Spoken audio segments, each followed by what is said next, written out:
This episode is brought to you by Shopify. Forget the frustration of picking commerce platforms when you switch your business to Shopify, the global commerce platform that supercharges your selling wherever you sell. With Shopify, you'll harness the same intuitive features, trusted apps, and powerful analytics used by the world's leading brands. Sign up today for your $1 per month trial period at shopify.com/tech, all lowercase. That's shopify.com/tech. Welcome to USA Football's Coach and Coordinator Podcast, where top football coaches from around the country share their stories, philosophies, concepts, and strategies to help you get better on and off the field. Now, here's your host, Keith Grabowski. Well, we're on a special edition of the Coach and Coordinator Podcast, and today's podcast will have a video element to it as well. I'll make sure that gets up on our YouTube channel with some links in our show notes as to how to get to that. And joining me, a repeat performer, a guy who is innovative. I've always loved talking ball with him here on the podcast. I guess now former XFL coach, AJ Smith. Austin James, it's great to have you here today. Not just yet. There's still a chance, as they say in Dumb and Dumber. So you're saying there's a chance with the XFL, which we'll find out July 6th. If someone's going to buy it out of bankruptcy, but they did say Vince McMahon will not be a part of it. It'll be a different looking XFL, probably more so from a financial standpoint, but hopefully the football and what we're bringing to the table will stay the same, because it was really fun being able to go through that experience. Oh, absolutely. It was a lot of fun to watch. I know when things first came out and they were talking about all the innovations, there were some things that I thought, wow, that's really cool. That's a unique idea. And there were some things that I thought, well, I'm gonna have to wait and see. I was able to sit down on the podcast on a video version as well with Sam Schwartzstein from the XFL, and he talked about a lot of the results of it. And, you know, when you hear about what you guys were trying to do and some of, I guess, the analytics that went along with it, things were going the right way. And I think you were showing even maybe the football world that there's some opportunity to do things differently in the future. Yeah, and I love Sam. Sam is very analytical, comes from Stanford, played with Andrew Luck, but sometimes you get analytical guys and they really don't know football. Being a former center himself, the guy was so a football guy. He's one of the favorite guys you can talk to about anything, because he's kind of like me. We're kind of come from both spectrums, being able to relate to both, and he did a fantastic job. It was his baby, it was his rules, the kickoffs and some other stuff, and it was a great brand of football, and it's not over just yet. So hopefully in 2021, there's the latest rumors, there's going to be a 12-week tournament. We'll see. Hopefully we can get the gang back together in Houston, get the old run and shoot crank back up. We're 5-0, and hey, let's make it. If it's 12 weeks, let's go 17-0. I mean, let's go with it. Yeah, absolutely. It was kind of exciting to see that could happen. I know that a week or two ago when that came out. So that's good news. So looking at things, the run and shoot, behind me somewhere here on this shelf is a book from Tiger Ellison called The Run and Shoot Now Offense. You're getting yours. We got it right here. We didn't even talk about this. This is hilarious. Yeah. Like there's right there on the red ones there. And there you go. Yeah. And Offense of it the started future. in Middletown, Ohio, right? It started with what's known as the lonesome polecat. Everybody calls it like the swinging gate or something else like that now, and you see it utilized usually in extra plays. But that was Coach Ellison's entire offense. Now that experiment pretty much ended for him, went into the run and shoot, and then he had the opportunity to go on and coach with Woody Hayes at Ohio State. But just an incredible football mind.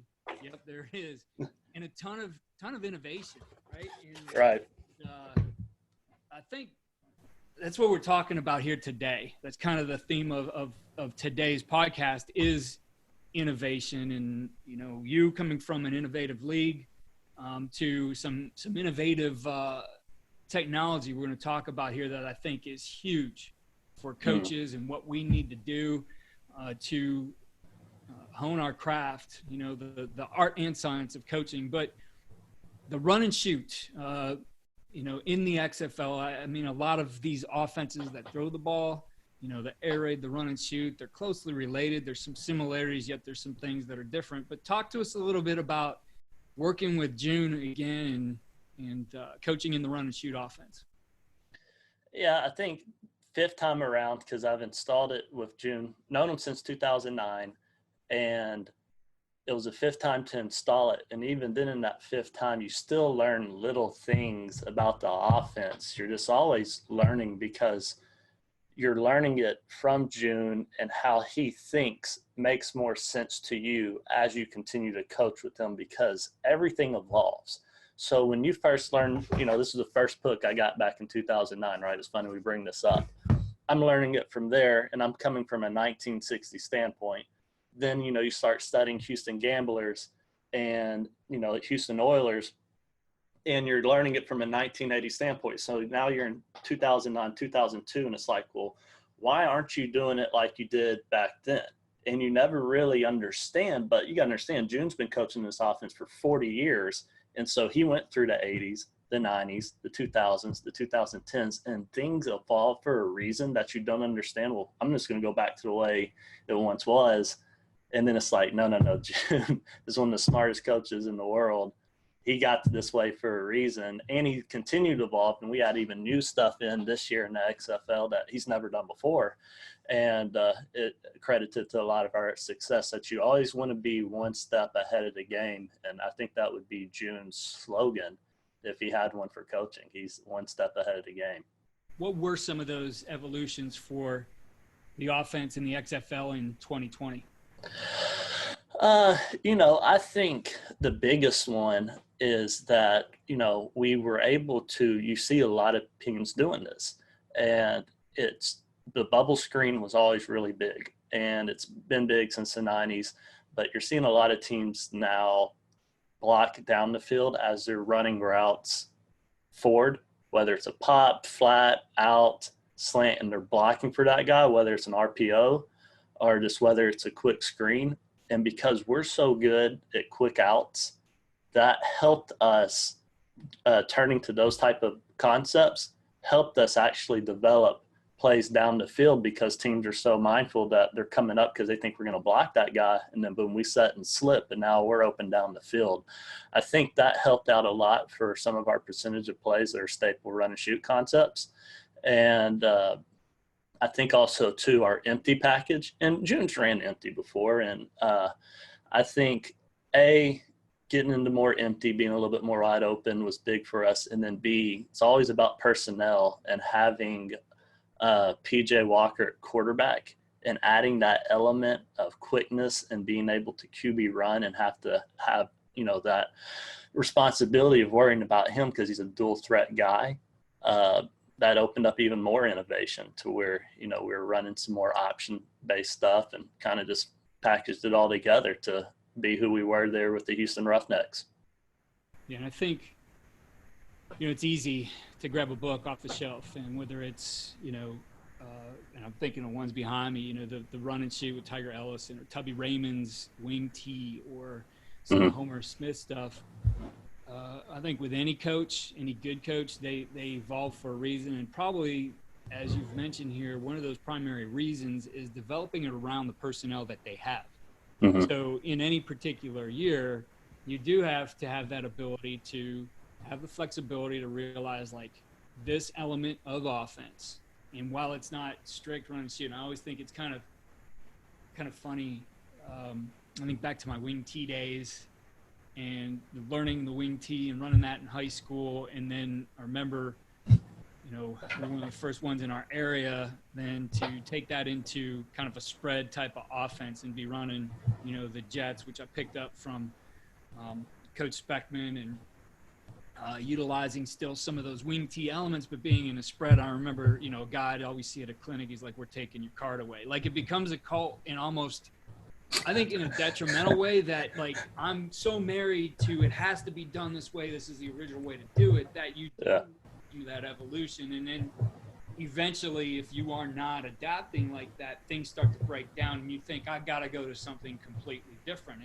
And the fact of the matter is, like, whatever you're looking at, whether it's the run and shoot or the air raid or the wing tee, there's a lot of those elements that hold true and are still going to be effective. You just have to explore maybe different presentations of it and different ways to do it given the situations that you're in. I mean, because I could say, even though you probably after 2002 never saw my team in a wing tee, traditional wing tee set again, there were still a lot of the elements of what would be considered wing tee concepts, whether that be the misdirection or some of the ways they did play action, that were still a part of the offense.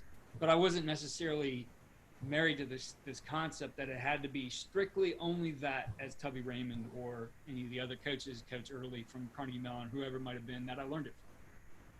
Yeah, and it's funny what you just said. I started smiling, being told, well, if you don't run this, you're out the club or whatever. There's about 3 coaches this year that have gotten jobs that are former GAs of mine or just buddies of mine that have gotten jobs. And I tell them, all right, because we've helped them in everything. And if you go out there and you got this job now and you run the ball more than you pass it, I'm not talking to you for a full year.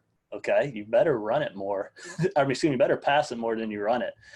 And it is kind of a culture thing and kind of a my team type of deal, looking at the schematic stuff and your brand.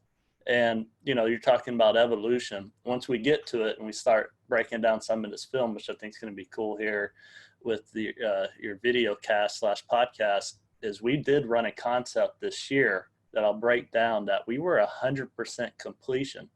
And it was actually taking a front side concept that goes all the way back to the 1960s, that June learned from Bill Walsh himself, and then marrying the backside with a run and shoot tag. And it was 11 for 11 this year, and we're 100%. And so that'll be fun to break down. And another book, Finding the Winning Edge, I could pull up the front side of that book right there. But we'll get into that when we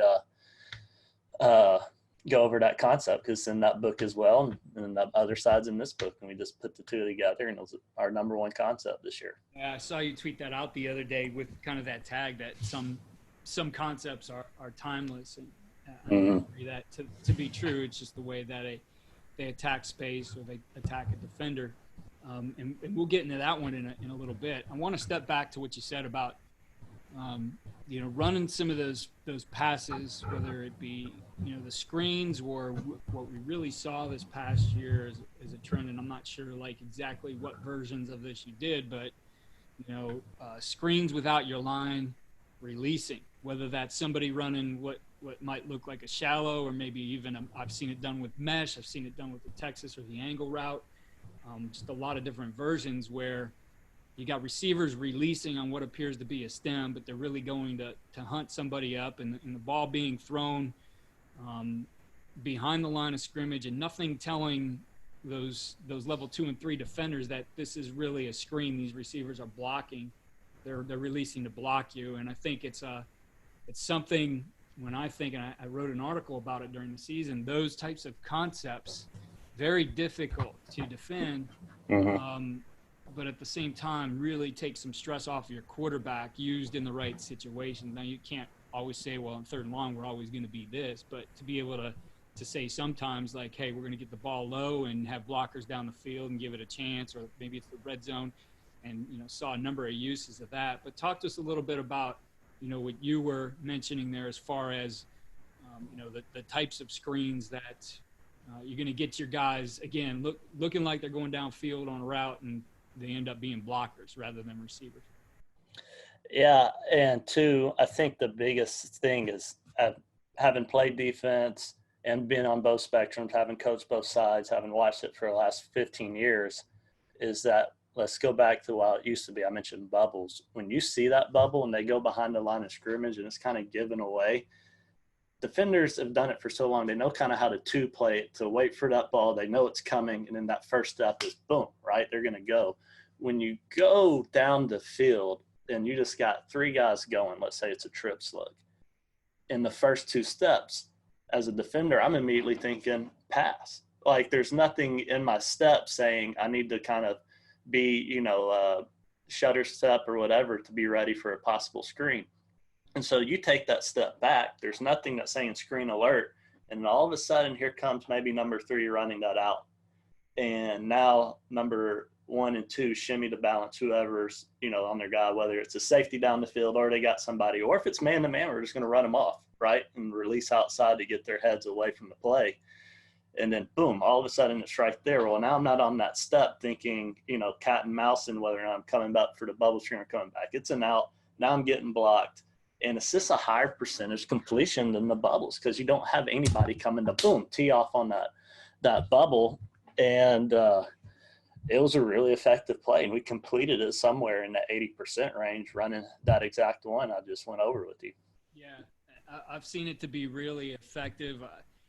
I really liked to get into a lot of offense, the shallow screen, which I think I first saw somewhere maybe around 2009 at Oklahoma State. Those guys doing it, and they'd swing that back out, and he'd end up being like the lead blocker as the shallow guy got it. But now you saw all these creative versions of it again. Some look like mesh, and those guys are essentially sitting down and posting up like you would in basketball and getting run into.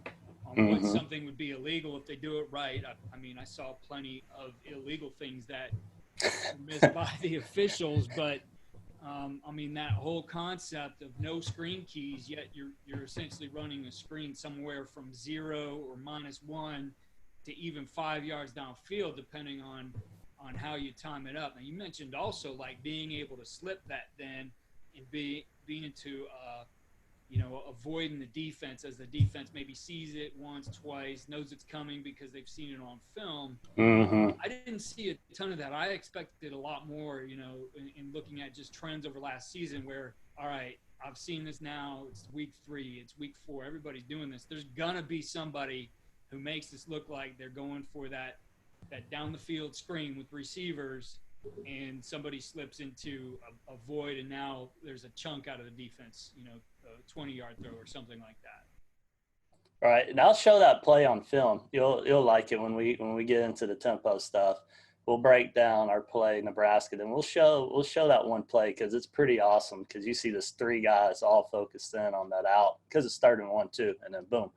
And you're right, it probably should be seen a little bit more. And the shallow screen, is funny you bring that up because, I helped out before our season of high school. We won state and everything, threw for a lot of yards. But that play in Mississippi high school made so many coaches so mad, the shallow screen, because it's illegal. And this one head coach just losing his mind. So I think we ran it twice for about 30 yards. We scored even more than about 40 because we scored a touchdown. And we go in at halftime, and we're talking about what we want to do. The game's in hand, and I said, hey, let's do this in the second half. And he's like, what? Let's run the shallow screen 5 times in a row just so we can see the head coach lose his mind. But the thing about it is it's legal if the receiver will work back to the line of scrimmage. And so, there probably should be a little bit more innovative counters to that, and maybe we'll see them here in the next year or 2.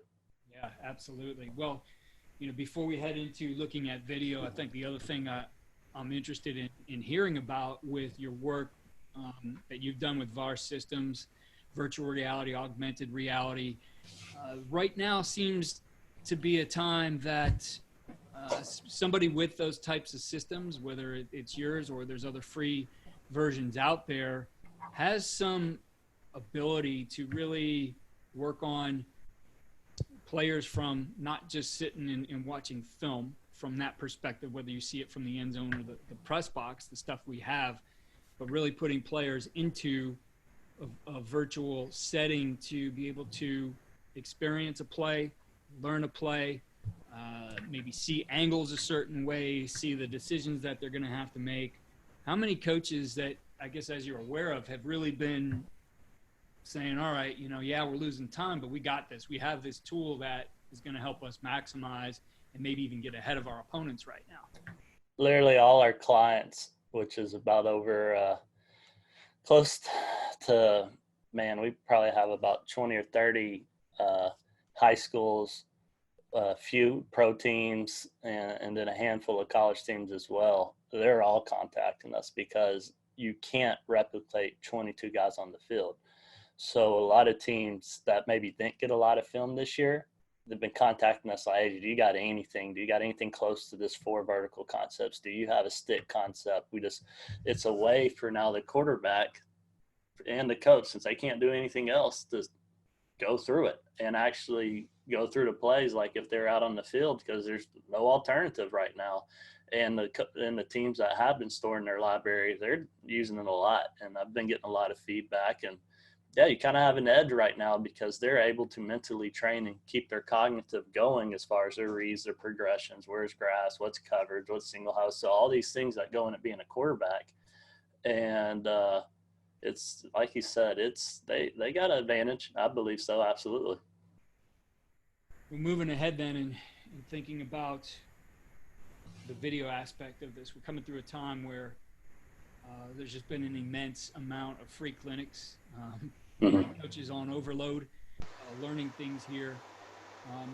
But I think, some unique opportunities here, giving the technology that has evolved and something you've been able to come up with. And you step back and tell a quick story. I think I've shared it here on the podcast before. I know I've written about it in a blog, but I think it was around 2012. I had the opportunity, I was recruiting in Tampa, recruiting a kid named Deuce Gruden. Ends up his dad is John Gruden. And so formed a relationship there. And while I was out recruiting, Coach Gruden invited me out to his Fired Football Coaches Association office, which was just this little, it was the back of a storefront, a little office. I mean, not much bigger than the room that I'm sitting in, but as you see it, you would see it on TV and his quarterback stuff. Just an incredible library of video that Coach had together. And, that night, spending time there, I mean, it just started off. I remember it was like, what do you want to see? Which he had already been out to our school and clinicked us up one morning at like 4 a.m. Before our visit day. And it started the same way. What do you want to see? And it's a rhetorical question with Coach. So he was like, let's see Peyton Manning ball fakes from linebacker depth. Gets on his computer, types up a few things. Boom, there it is. I'm like, wow, this is amazing. I believe he was using Exos for that. I know he had a huddle system as well, but I thought about it like this guy has the best learning lab for football on the planet. And it would be really cool to have something like this, but you quickly get away from it. Like that would cost a lot of money, right? I don't have the money. Typically, most coaches don't have the money to have their own personal Thundercloud account to be able to pull video up like that. We know with other types of video software now, the limitations that really would drive up the cost if I put my entire library out there. So you're forced to, work off a Google Drive or Dropbox and, unfortunately not really have your film organized very well, right? And at the end of the day, when you think about, I was speaking about these clinics or even looking at some of the, the courses that are out there, which are great. As a coach, you still need to be able to study film on your own. While you may have learned something, you need to go into it a little bit more. You want to understand things in context. So when you can get a set of cut-ups and you understand, all right, down and distance and the different variations of why was this play called in this situation, things that you just don't really always pick up in a clinic or a course or whatever it might be, you have to study the game. And so as coaches, we've kind of been relegated to using whatever software we might have on our laptop that is either free or inexpensive. And unfortunately, it's not designed with the coach in mind. It's not designed for us to instantly be able to pull up what we need and take a look at it and look at it as a coach does, being able to, rewind, fast forward, slow-mo, and even draw on it. So that being said, I was really excited. And you showed me Tempo, a product that's been developed really that addresses all those types of things and gives me at my fingertips the ability to do all those things that I mentioned as well as now a place to store all my film in one place instead of the numerous hard drives. I mean, I can't tell you how many I have. It's a pain because I never know what's on this one or that one, and I'm always searching. And, you know, now as a coach, you start to have your library of film that you can study, that you can break down and look at again and again and again. And I think is even more important when you think about the aspect of changing a job, because you might export your film, but now you lose all the data. So I think the coach having his own personal system, I think provides huge advantages, as well as alleviates some of the concerns that come with storing your game film season after season. Yeah, and even just looking at my back behind here, these are thousands of tapes that are VHS, 16 millimeter, the other side. I've collected all these films going back from really 1995 as a kid, collecting film from the high school I grew up at Evangel Christian. And what you wanted to be able to do, as you mentioned, is, you know, all right, here's a hard drive right here. This has about 4 terabytes worth of football stuff that I've taken from this and now transferred it to digital. Or it just could be from the last 10 years off your digital camera, but you've uploaded it to an online streaming service and you run out of space, and that's the deal with online streaming. So are you just going to delete it and delete your history? And so then you talk about Gruden. That Gruden setup is in the 6 figures to have a system like that, because it was professionally done and everything. And so this is what Tempo is. It's your own player that you can categorize in library. And I'll show you an example of one over here that was done by me. And in 2 seconds, from 1985 to 2017 of one coach's library, I can jump around just like this, pull up all the features, being 1080, and there's no load time. And I think what coaches need to realize is that you need a physical copy of a backup. Don't just rely on it being on an online streaming deal or even Google Drive, because if all of a sudden you change jobs, I've heard so many stories where they kicked them out and they weren't able to get their film. Every year you need to have your own hard drive, back it up. And then 2, what I would do is get the film straight off the camera, because that's where it's at its purest form. When you're uploading, especially to a streaming service, maybe not so much Google Drive or Dropbox, it's compressing the film and sometimes not even uploading in HD. And here you are in 2020 with 480 resolution film. And it shouldn't be that way, because and I have coaches that I've done this to. I've done this ever since 2009 that'll contact me and say, hey, this saw a clip you posted. How's that so clear? Mine's blurry. It doesn't look anything like that. I said, well, I took it off the camera after the game. And, you know, that's a little bit of Tempo. So yeah, we could go into it and I can show you a little bit more of the features of Tempo. Yeah, no, I love that aspect of it too, and being able to keep that higher quality film. I'm thinking back to I did a project one off season with the Browns scouting department, and we were working off of Thundercloud. And I mean, you could see the schools that had invested and had their film stay in the HD versus ones that didn't. I can remember, you know, I was breaking down Clemson, Sammy Watkins, and trying to think some of their other receivers. DeAndre Hopkins, all those guys. And I'm literally, I couldn't see numbers. I'm literally looking at the guys each time and saying, okay, which guy had longer dreads, who was wearing a wristband around their arm. Like, I'm looking for that because the film was so degraded. And that's what you get when you have to upload it. It degrades into a certain thing. Now, for me to be able to go back and go into, you know, the Tempo here and then see things at the higher quality, just makes my life so much easier. And not just breaking down film, but just seeing some of those specific things that you want to see in technique or hand placement or footwork or whatever it might be, that helps you learn as a coach.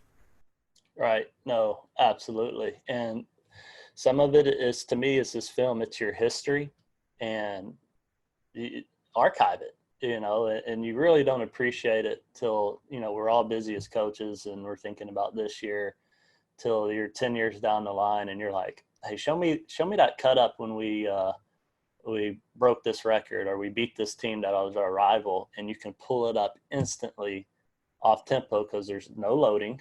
You archive the whole deal. This computer I'm at specifically for all my football film, so it has over 8 terabytes worth of film just in this computer, and it's all here, and you never have to worry about uploading it.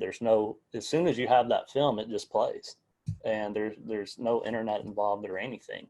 And like you said, it is highest quality. And then you talk about, all right, take the single game film that we all share, and then now through our app you can cut it up and go through, well, show me play 10, and then you can type in what play it was, and there's the overlays and everything like that. And again, it's just your own personal system for all your archives of film. The search feature, I think, is to me probably one of the most exciting things. But well, let's take a look at it. I'll let you pull your screen up here. You see it here now. So here is an archive of film that I've taken all from 60 millimeter to beta, and I've converted it, and it's John Jenkins' library. And as you can see, it's all done through folders. And so when you say, hey, show me his very first year as offensive coordinator when they played the Bandits, it's here, it's up, and it's running. And so just the basic features you can't get in other simples I'm about to show you is just a way to fast forward and rewind in slow motion. You can't do that in any other video player unless you're paying for a streaming service. So you finally have a way to do that. And as a coach, that always would drive me crazy when I'd have to skip around, maybe use this time bar you see right here. Right. Another great feature is just being able to draw. Now, you can see we can change colors, we can circle guys, just basic features that you take for granted that if you don't have a system at your place, you can't do most of this stuff. And then, also the ability here just to go full screen and be able to see it, and you can project it to another screen too. So if you want to teach with this one, it'd be right here projected in the screen too. They'll see it on full screen, whether it's a TV or projector, and you're over here changing films, even typing and stuff like that. So, we're in 1985. Well, what if you said, hey, show me a trap reel from 1989. Okay, so I'll go over to the cut ups over here, trap series, and again, instantly pulled up, and we're going through plays.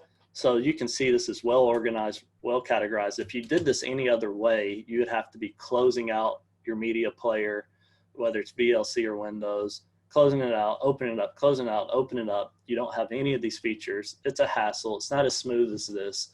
This is designed for coaches. This is designed for your film. And, the next big thing I'll show you that I started working on this is, okay, I have this one big film, but the difference between what I've shown you before is down here, I've put in data. Well, how am I putting in this data? So I'm coming in here and I'm continuing to work on this, and I'm going to go over here I'm going to create some plays. So at this point, it's basically time stamping.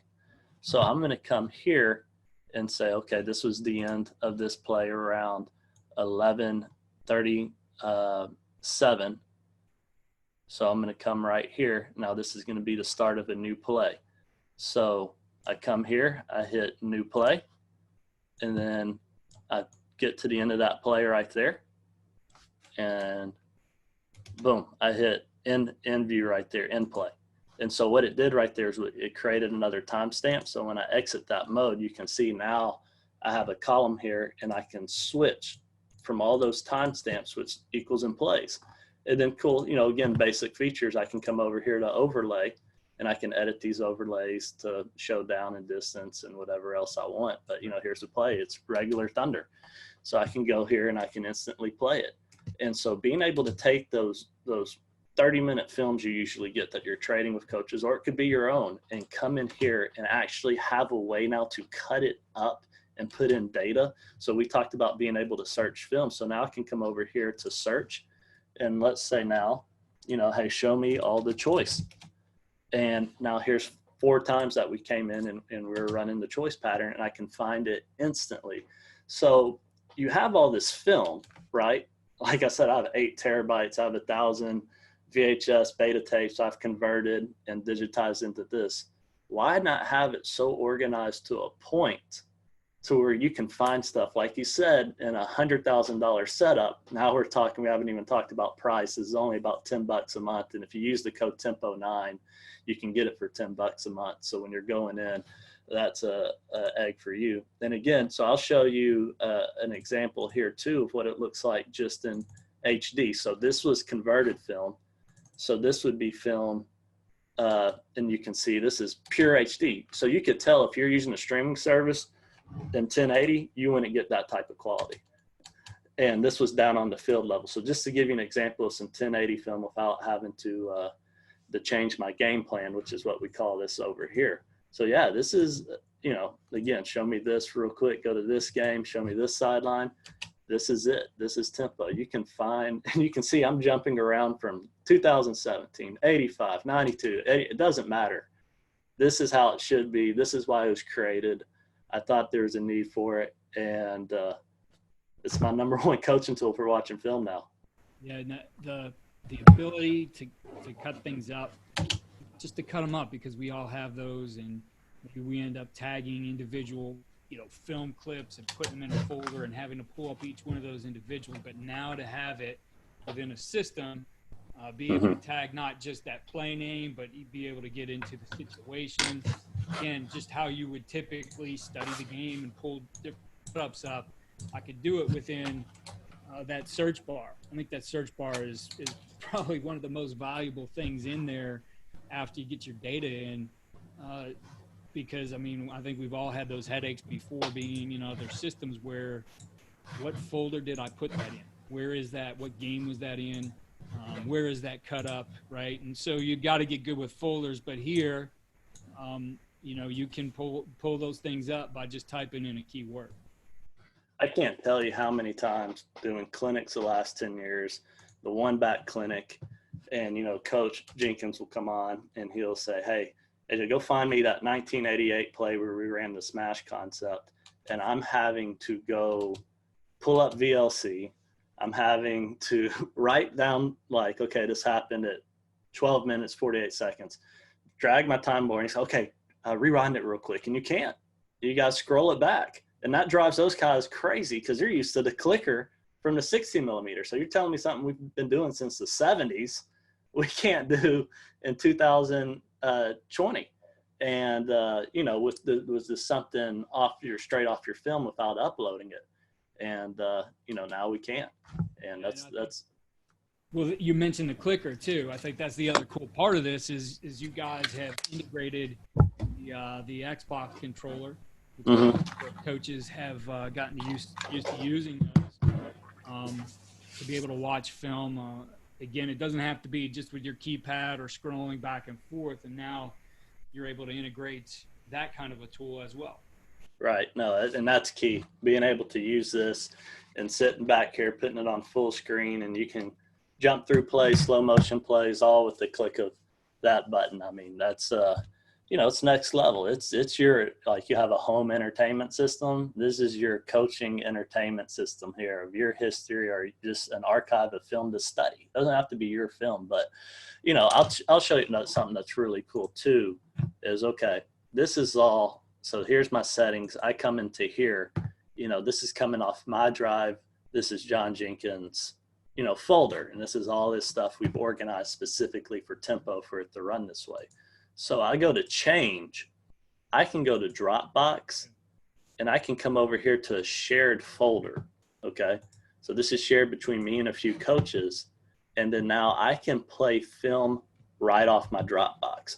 And so we come over here, and I press this. Now this isn't coming off my hard drive, and you can see immediately the resolution's changing because now we're in 1080. Boom. It's playing right off the Dropbox. So you don't have to sit there and go to your Dropbox, press play, open a media player. This can be used. So here's something cool. So if you and me were sharing the same Dropbox, and I come over here and I type in Nebraska, okay? So after I'm done typing, it's saving now, and you can see it working right there. When you open it up on your end, this is going to pop up immediately. So we can share data and video back and forth. So if you ever tagged in another video, I'll just come over here, refresh library, boom, it'd pop up for me. So while we're not a competitor of online streaming, there is ways if you want to, because there's a lot of advantages having clear film and having no storage limit compared to this, which this is about, I got a terabyte for $10 a month with Dropbox. So you're talking about thousands of hours of film compared to maybe just 20 to use this and to be very, very cost effective as opposed to other options that are out there. Yeah, I thought that was a really neat option. I have some video in Dropbox, but I tend to like using Google Drive. You know, when you mentioned that it doesn't just have to be on your computer, you can have it on Drive or Dropbox as well. I was like, yes, that's perfect, because honestly, I'm tired of the hard drives, which, you know, break down and whatever. So I've started really using the Google Suite a lot more for all my documents and video, and you know, and again, it's pretty inexpensive to just, if you need to, increase your storage there as you go along, and be able to keep all these kinds of things, you know, instead of having to make those decisions. All right, guys, what games are we deleting? You know, this is only in our budget this year. And you're just deleting history, you know, and it never fails too. You delete something and then all of a sudden you need it like the next week and it's gone. And it never fails, something like that. It's life. That's universal, whether it's football film or something else. You know, you always need it after you throw it away. That's why in my garage there's still plastic bins full of notebooks and VHS tapes and legal pads. I don't know why, AJ, but it's always that idea. If I throw it out, I'm going to be looking for something. Now, because they're all, you know, notebooks and stuff, I've organized them as best as I can. I honestly don't know. It would take me probably days to find what I'm looking for. But, you know, as coaches, that's what we do. We end up being pack rats. Well, go ahead. Oh, I wanted to show you that play now that we were bring that play up. I want to take a look at you know, what you shared on Twitter the other day. So we're right about here. I have this cut up on my other drive, so I'll go full screen. I got to say here too, AJ, I've been sitting in a bunch of these clinics, and I'm not getting any lag time at all in any of the video that you shown me. Yeah, that's a key too. And a lot of coaches don't even realize that. It's like I've sit through Zoom clinics going back and forth with the coach I've gotten to meet over the internet, and they show me their huddle film, and it's like I can't see what's going on. It chops almost every 4 seconds, and you can kind of make of it. Well, what's happening, it's taking so much bandwidth and using a browser that it's just overload. With this, since you're playing it directly off your computer, it's not taking up any bandwidth and therefore plays smooth. It already plays smooth without doing any type of Zoom meeting or any type of share screen. But now this was kind of accidentally designed for the perfect player for a Zoom meeting. So you want to show coaches and make sure they can see it kind of flawlessly and seeing exactly what you're seeing.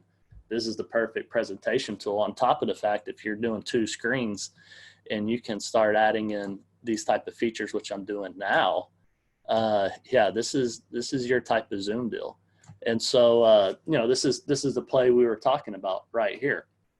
And we ran it 3 times. So if you look over here, and I'm just going to kind of show off tools, and we can see that it's 3rd and 1, and we've shown this twice.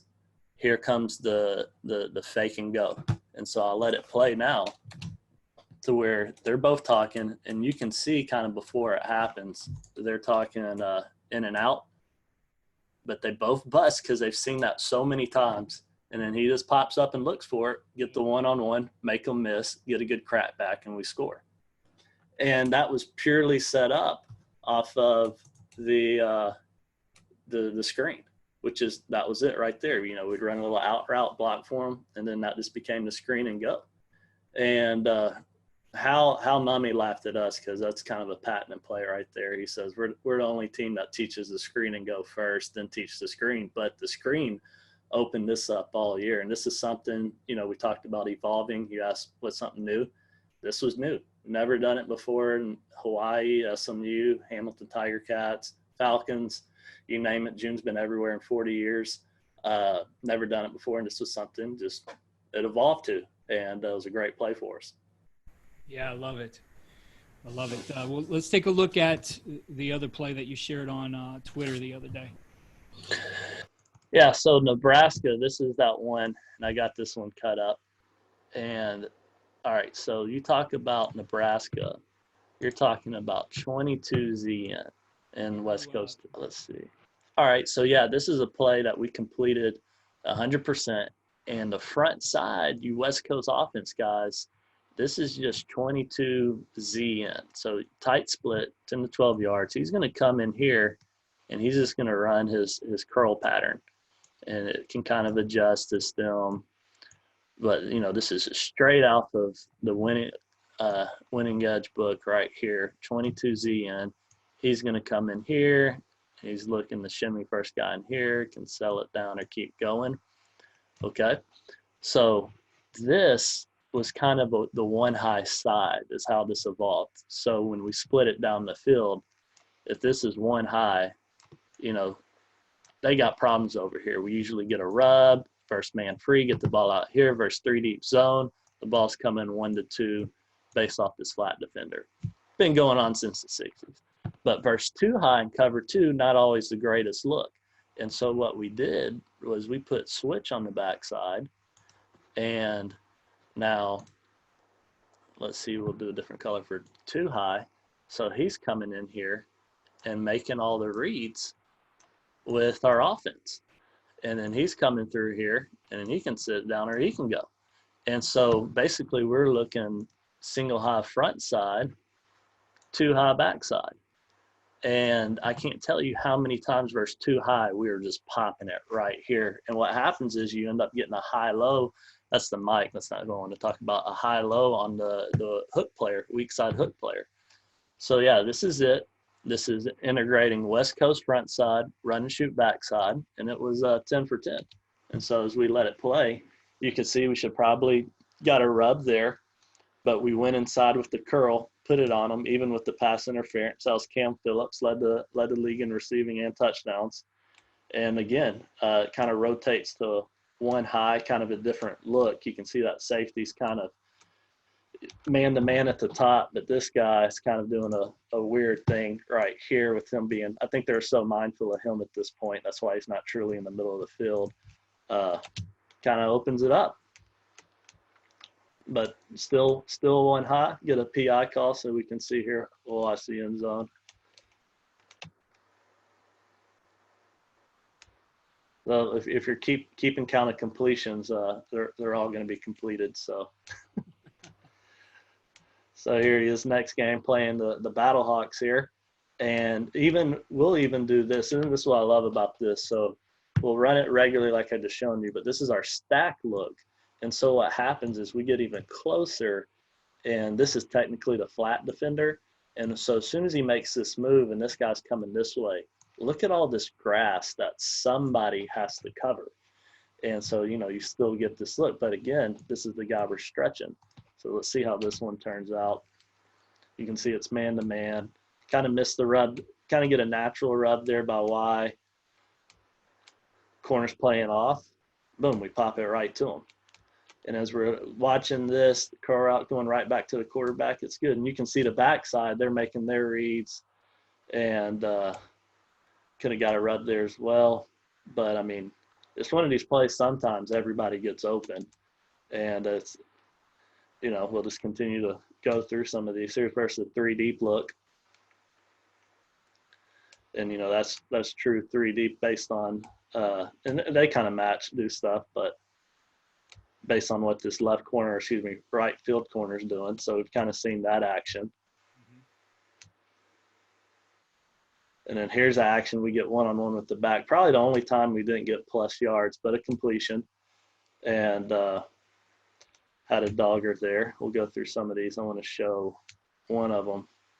You can see we pop that curl a lot, and especially versus that look. And it forces that corner to play outside. So you get very easy curl windows right there. And he probably should have came back to the ball a little bit more.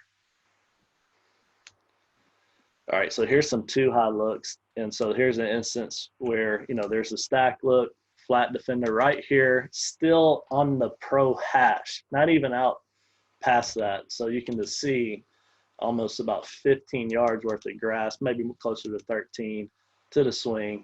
And that's kind of the action you want there. We're going to get 11 yards. But at the end of the day, football to me, my philosophy is always about one-on-ones. There's your one-on-one. Players got to make guys miss. Ends up making 2 miss. And so here's the look I wanted to show you that's coming up here. So too high, right?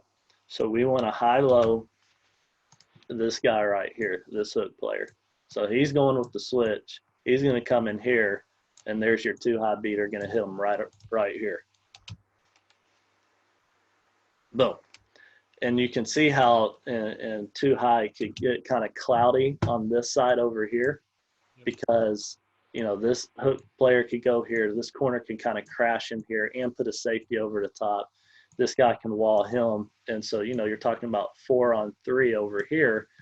And, it's kind of hard versus cover too. So now you got this answer of this guy coming through here, and he's making his reads on the run. And this ends up being one-on-one backside too, to where we could have thrown a touchdown, as you can see right here. But, wanted to show that clip because that was kind of our answer for too high. So you got a single high and too high system. And I think any type of spread, that was one of the first things I learned in the spread, whether or not what your system is. When you split the defense in 2x2, you should have answers for one side be one and the other side be the other as far as splitting them up. And so with your quarterback, training him, because people aren't going to just line up in it all the time. They're going to, have a rotation or whatever it might be. You want him looking to start to be able to make that key on whether post snap it's 1 or 2. I mean, this is easy to line up. Yeah, this one's easy, 3 deep. Really, he's got to make a decision. And so with us, it's a little bit different because we kind of move the pocket, right?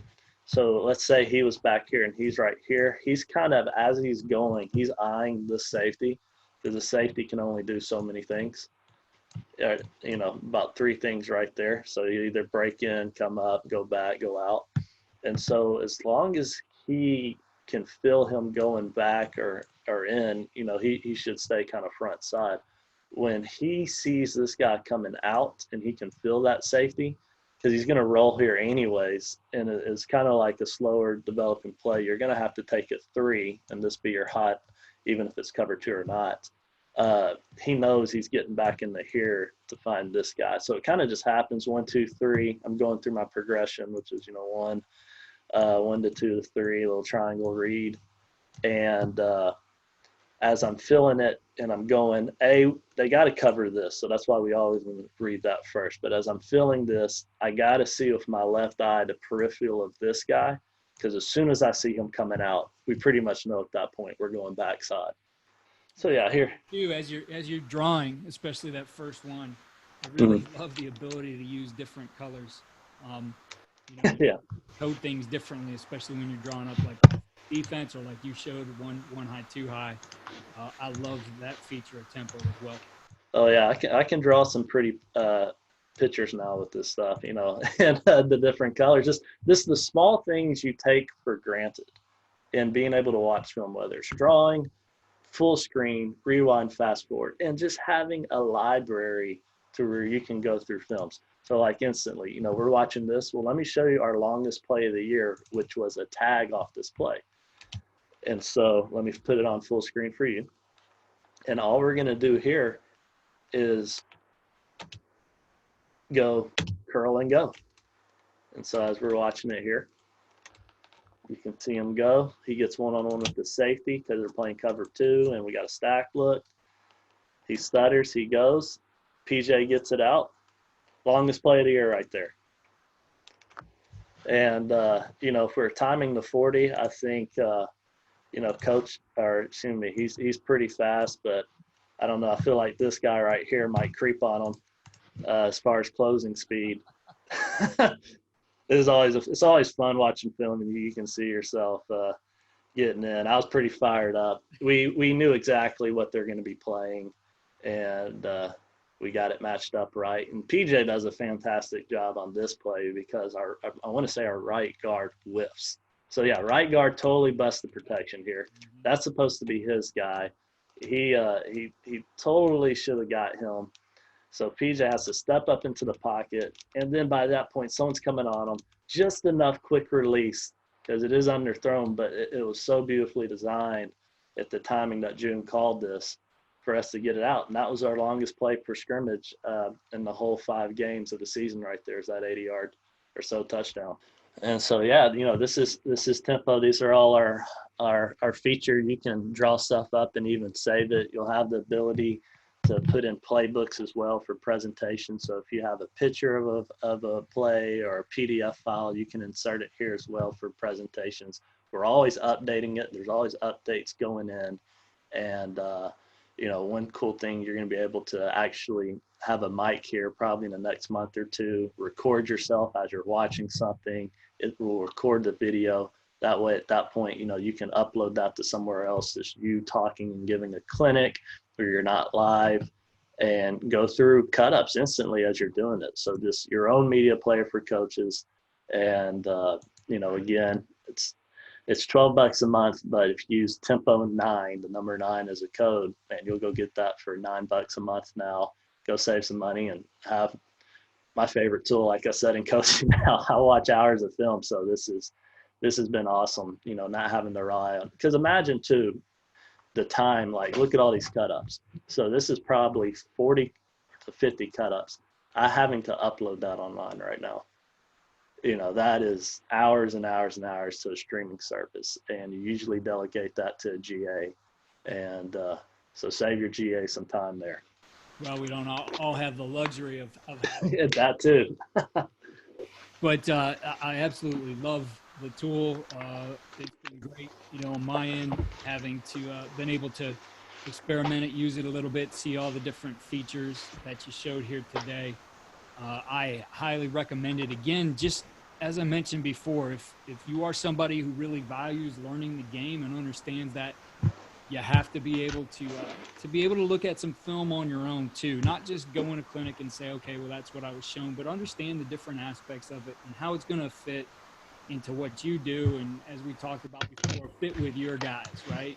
You know, that's ultimately what does it, that you have to have some kind of a tool like this. And certainly there's a lot of workarounds, but for me to spend $10 or $12 a month for a tool like this is a no-brainer.